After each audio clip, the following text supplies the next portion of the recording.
Meditação diária, 9 de novembro. Os melhores planos. Nossas ações é que são importantes. Deixamos os resultados com o nosso poder superior. Texto básico, página 100. Existe um velho ditado que algumas vezes ouvimos em nossas reuniões. Se você quer que Deus ria, faça planos. Normalmente, quando ouvimos isto, também rimos, mas com uma ponta de nervosismo em nosso riso. Imaginamos se todos os nossos cuidadosos planos estão condenados ao fracasso. Se estamos planejando um grande evento, um casamento, um retorno aos estudos ou talvez uma mudança de carreira, começamos a imaginar se nossos planos são os mesmos de nosso poder superior. Somos capazes de nos preocupar tão obsessivamente com esta questão que nos recusamos a fazer mais planos. Mas o certo é que realmente não sabemos se os planos que o poder superior traçou para nós são ou não definitivos. Estaremos fazendo planos para uma existência maçante e superficial. O que fazemos em recuperação são planos, não resultados. Nunca saberemos quando o casamento, educação ou um novo emprego irá funcionar antes de tentar. Simplesmente usamos bom senso, consultamos nossos padrinhos e madrinhas, oramos, usamos toda a informação disponível e fazemos os planos mais razoáveis que podemos. No mais, acreditamos no cuidado amoroso do Deus de nossa compreensão, sabendo que agimos responsavelmente. Só por hoje. Eu vou fazer planos, mas eu não vou planejar os resultados. Eu vou acreditar no cuidado amoroso de meu poder superior. Ok. Essa é a meditação de hoje, os melhores planos. Uau! Ela começa forte, né? Nossas ações é que são importantes. Deixamos os resultados com o nosso poder superior. Forte mesmo. Vai direto ao ponto. E logo em seguida menciona aquele ditado, se você quer que Deus ria, faça planos. A gente até ri, mas dá um friozinho na barriga, né? Total. Um riso meio nervoso, como o texto diz. Exato. Especialmente quando a gente está planejando coisas grandes, sabe? Casamento, voltar a estudar, mudar de carreira. Bate aquela insegurança. Será que é isso mesmo? Será que o poder superior está nessa comigo ou eu estou viajando? Pois é. E essa tensão, essa linha tênue entre agir, fazer a nossa parte e entregar o resultado. Isso é muito NA, né? Tá no coração da recuperação. É mesmo? Como assim? Olha, essa ideia de focar na ação e soltar o controle do resultado, ela conversa diretamente com o primeiro passo. Lembra? Admitir a impotência perante a adicção, a vida incontrolável. Essa admissão não é só sobre a droga, entende? É sobre largar aquela ilusão de que a gente controlava tudo, inclusive o futuro, os resultados dos nossos planos mirabolantes. Entendi. Então, entregar os resultados é como um passo além daquela primeira rendição. Exatamente. O guia para trabalhar os passos mostra isso. É uma extensão daquela rendição inicial. E é importante frisar, né? Como a literatura sempre bate na tecla. Essa entrega é um poder superior como cada um concebe. Sim, a parte espiritual, não religiosa. Isso, é uma relação pessoal. É essa confiança que a gente vai construindo, que permite agir com responsabilidade e, ao mesmo tempo, soltar a rédea do resultado final. É um treino de fé, na verdade. Certo. Mas vamos para o lado prático, para o como fazer. A meditação diz, nossas ações é que são importantes. Como é que alguém, talvez vindo de um passado onde as ações eram, sei lá, totalmente guiadas pela adição, pela impulsividade, como começa a agir de forma construtiva? Boa pergunta. A literatura de NA é muito clara. Recuperação é ação. Não é só ficar pensando, filosofando. O livro Viver Limpo mesmo diz, não é o que pensamos, é o que fazemos. A recuperação acontece no dia a dia, nas atitudes. Desde o comecinho, o incentivo é para agir. Ir para a reunião, buscar padrinho, trabalhar os passos. Certo. E a meditação de hoje dá umas ferramentas bem concretas para essa ação de planejar, né? Sim, ela lista algumas coisas. Usar bom senso, consultar padrinhos, madrinhas, orar, usar informação disponível e fazer planos razoáveis. Que tal a gente olhar para cada uma com a lente de NA? Começando pelo usar bom senso. O que é isso na recuperação? É só pensar direito? Então, é mais que isso, sabe? Não é só inteligência comum, do dia a dia. A literatura, principalmente quando fala do segundo passo, aquele que diz que um poder superior pode devolver a gente a sanidade. Sim, lembro. Esse bom senso está ligado a essa sanidade que a gente vai recuperando. É a capacidade de aplicar os princípios espirituais que a gente está aprendendo, honestidade, boa vontade, humildade, nas nossas decisões. Ah, entendi. Então não é só lógica, é lógica com princípios. Perfeito. Em vez daquela impulsividade de antes ou de buscar só o prazer imediato, a gente começa a pensar nas consequências, a alinhar as ações com esses valores. É um tipo de discernimento que vai nascendo da prática dos passos, da mudança interna mesmo. Faz sentido. E a segunda ferramenta, consultar padrinhos e madrinhas. Por que eles são tão importantes nesse processo de fazer planos? O apadrinhamento é crucial em NA. Padrinho, madrinha, são aquelas pessoas que já trilharam um pedaço do caminho, né? Compartilham experiência, força, esperança. Uhum.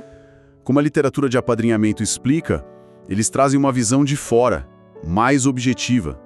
Quando a gente está ali mergulhado nos nossos medos, nas nossas expectativas sobre um plano, Sim. a gente perde a noção às vezes. Exato. O padrinho ou madrinha ajuda a gente a enxergar mais claro, sabe? A identificar se a gente está agindo por impulso, por medo, ou se está baseado nos princípios. Ajuda a checar a realidade, como a gente diz. E dão aquele apoio para a gente dar uns passos que às vezes são desconfortáveis, mas que são para o nosso crescimento.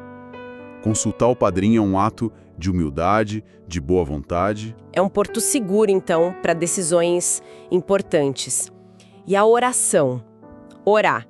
Como isso se encaixa no planejamento responsável e sem virar uma lista de pedidos para o poder superior? Tipo, me dá isso, me dá aquilo. Ótima questão. A oração em NA, muito conectada com o 11º passo, é descrita como uma busca. A gente busca conhecer a vontade do poder superior para nós e a força para realizar essa vontade. Conhecer a vontade dele e força para realizar. Isso. Não é para impor a nossa vontade, entende? A literatura mostra que a oração melhora nosso contato consciente com esse poder superior. Ajuda a achar serenidade, clareza, coragem. Não é uma varinha mágica para conseguir resultado X ou Y. Uhum. Quando a gente ora sobre um plano, a gente está buscando o quê? Orientação, discernimento sobre qual é a nossa parte e força para agir com responsabilidade, aceitando que o resultado bom pode não ser o que a gente imaginou. É um convite à confiança, à entrega. Muda totalmente a perspectiva da oração, né? Não é me dar o emprego X, mas talvez me mostre o caminho, me dá força para seguir, seja qual for o resultado. Exatamente. E a quarta ferramenta, usar toda a informação disponível. Onde a gente acha essa informação em NA? Olha, essa informação tá em todo lugar na Irmandade. Tá nas reuniões, quando a gente ouve a partilha de outros membros que talvez já passaram por algo parecido. Verdade, a experiência dos outros ajuda muito. Com certeza. Tá na literatura oficial, nos livros, livretos, na própria meditação diária. Ali tá a sabedoria coletiva que foi se acumulando, né? Tá na conversa com o padrinho, como a gente já falou. E tá na nossa própria experiência que a gente vai ganhando ao praticar os princípios. Uhum. O 12º passo fala em levar a mensagem compartilhando nossa experiência, força e esperança. Então, usar a informação disponível é isso. Buscar ativamente essa experiência toda da Irmandade, da literatura e aplicar na nossa situação. É o contrário de tentar reinventar a roda sozinho e isolado. Faz todo sentido. É como ter um banco de dados de experiências para consultar. E por último, a meditação fala em fazer os planos mais razoáveis que podemos.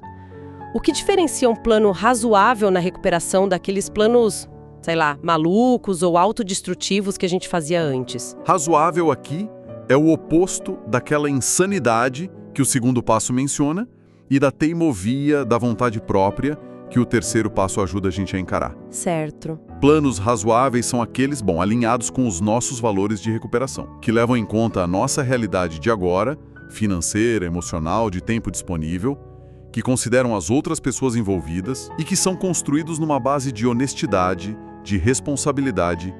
Pé no chão, então. Isso, pé no chão. A literatura incentiva a gente a ser responsável, Agir com integridade. Um plano razoável não se baseia em manipulação, em querer parecer mais do que é ou em fugir da realidade. É um plano construído com essas ferramentas que a gente está falando. O bom senso recuperado, a orientação do padrinho, a busca por direção na oração e usando a informação que está aí. Essa combinação de ferramentas parece muito sólida. Mas aí entra um ponto que a meditação só toca de leve, mas que é gigante: o medo. Aquele nervosismo ao fazer planos. Como o NA ajuda a lidar com esse medo de falhar? Medo do futuro, que às vezes paralisa a gente, mesmo com todas as ferramentas. O medo. Ele faz parte, né? Mas na recuperação a gente aprende a olhar para ele de outro jeito. A literatura de NA muitas vezes liga o medo à falta de fé. Ou aquela mania antiga de querer controlar tudo sozinho, a tal da autossuficiência. Sim, querer estar no controle de tudo. Exato. E o principal antídoto para o medo é desenvolver a confiança num poder superior. E essa confiança não nasce do dia para a noite, né? Ela vai crescendo conforme a gente trabalha os passos. Especialmente o segundo, o terceiro, o 11º. É um processo. É um processo. Ao praticar a entrega, buscar orientação, agir apesar do medo, a gente começa a perceber que não está sozinho, que tem um cuidado ali. E a conexão com a Irmandade é vital também.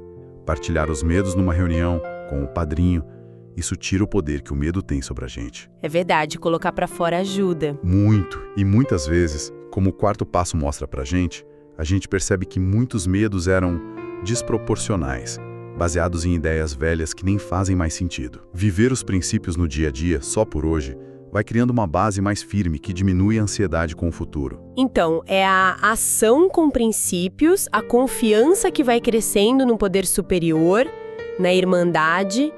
É isso que ajuda a atravessar o medo, em vez de ficar parado por causa dele. Isso me leva de volta para a frase principal. O que fazemos em recuperação são planos, não resultados.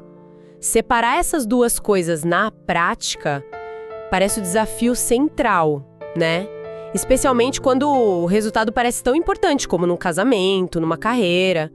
Como a gente cultiva essa separação no dia a dia? Cultivar essa separação talvez seja a prática diária mais fundamental que essa meditação sugere. E ela nos joga direto nos conceitos de rendição e aceitação, que são, assim, pilares de NA. Rendição e aceitação. Isso. A rendição, que começa lá no primeiro passo, e a gente aprofunda no terceiro, é esse reconhecimento constante. Eu não controlo os resultados. E a aceitação, que está muito presente no Viver Limpo, por exemplo, é a disposição para encarar a vida como ela é, não como a gente queria que fosse. Aquela oração da serenidade, né? Embora não seja só de NA, ela resume isso perfeitamente. Coragem para mudar o que posso, serenidade para aceitar o que não posso. E sabedoria para ver a diferença. É isso. Na prática, significa focar toda a nossa energia na nossa parte. Fazer o melhor plano razoável que a gente consegue, agir com integridade, usar as ferramentas da recuperação, trabalhar os passos com honestidade. Certo. O 10º passo é chave aqui. Fazer aquele inventário diário, olhar para as nossas ações, para os nossos motivos e corrigir o rumo se a gente perceber que está escorregando, tentando controlar demais, agindo por medo. É uma vigilância constante, então. Uma vigilância amorosa, digamos assim, e viver o só por hoje é essencial também. Focar no esforço, na ação de hoje, sem pirar na ansiedade do amanhã ou ficar grudado num resultado específico. Como a meditação termina, deixamos os resultados com nosso poder superior. Confiar que se a gente fizer a nossa parte da melhor forma possível, o resultado vai ser o que a gente precisa para o nosso crescimento, mesmo que não seja o que a gente planejou. Essa ideia de focar na ação responsável e entregar o resultado parece libertador, de verdade. Quais são as consequências disso no dia a dia de quem está em recuperação? Como isso muda a forma de viver? Olha, as implicações são profundas. Primeiro, como a meditação mesmo diz, liberta daquela preocupação obsessiva, sabe? Aquela ansiedade que trava a gente. Menos nóia com o futuro. Exatamente. Isso traz mais serenidade para o presente, mesmo com as incertezas da vida. E permite que a pessoa se arrisque de forma responsável. Voltar a estudar, tentar um relacionamento novo, buscar outro emprego. O medo do fracasso diminui porque o foco não está só no resultado lá na frente, mas no processo, na ação de agora. O foco muda. Muda. Fortalece a confiança no poder superior, porque a pessoa vive na pele que, mesmo quando as coisas não saem como planejado, ela é cuidada, ela aprende com aquilo. Aliás, a literatura sugere muito isso. Às vezes, o que parece um plano frustrado é, na verdade, um desvio necessário, uma oportunidade de crescimento que a gente não teria de outro jeito. Uma porta se fecha, outra se abre. Tipo isso. O conceito de sucesso também muda. Passa a ser medido mais pelo crescimento espiritual, pela integridade das nossas ações, do que só por grana ou status. A vida vira mais uma jornada de aprendizado, de descoberta, do que aquela corrida louca por resultados específicos. Realmente, é uma transformação grande. Focar no processo, na qualidade da ação e confiar que o resultado vai ser o necessário para o crescimento. Que forma diferente de encarar a vida, os planos? Isso deixa a gente com uma pergunta para pensar, né? Para cada um levar para casa.